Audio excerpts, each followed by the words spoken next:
கிட்டத்தட்ட 40 வருஷத்துக்கு அப்புறமா ஆண்டவரும் தலைவரும் சேர்ந்து நடிக்கிற படத்தோட ப்ரோமோ வந்து இன்னைக்கு ரிலீஸ் பண்ணியிருக்காங்க.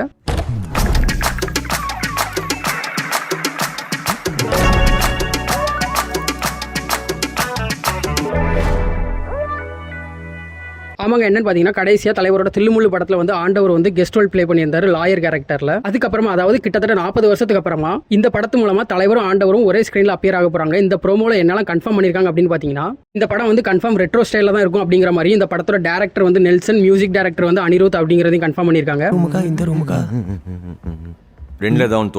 இந்த ப்ரோமோ மூலமா ஒருத்தர் ஹீரோ, ஒருத்தர் வந்து வில்லன் ரோல் தான் ப்ளே பண்ண போறாங்க அப்படிங்கிறது கன்ஃபார்ம் ஆயிருக்கு. ஏன்னு பாத்தீங்கன்னா இந்த ப்ரோமோல வந்து ஒருத்தருக்கு பிடிச்ச விஷயம் இன்னொருத்தருக்கு பிடிக்கல அப்படிங்கிறது மூலமா இதுல யார் வில்லன் யார் ஹீரோ அப்படிங்கறத கன்ஃபார்ம் பண்ணாம ரெண்டு பேர்ல யாரோ ஒருத்தங்க ஹீரோ யாரோ ஒருத்தங்க வில்லன் அப்படிங்கிற மாதிரி இந்த ப்ரோமோ ஃபுல்லா ப்ளே பண்ணிருக்காங்க. சூப்பர் சார், ரஜினி சாரும் இதான் செலக்ட் பண்ணியிருக்காரு. யார் வில்லன் ரோல் ப்ளே பண்ணா நல்லா இருக்கும், யார் ஹீரோ ரோல் ப்ளே பண்ணா நல்லா இருக்கும் அப்படிங்கறது கமெண்ட்ல சொல்லுங்க. அது மட்டும் இல்லாம இந்த மாதிரி வீடியோஸ் தொடர்ந்து பார்க்கணும் அப்படின்னா நம்ம சேனலை சப்ஸ்கிரைப் பண்ணிக்கோங்க.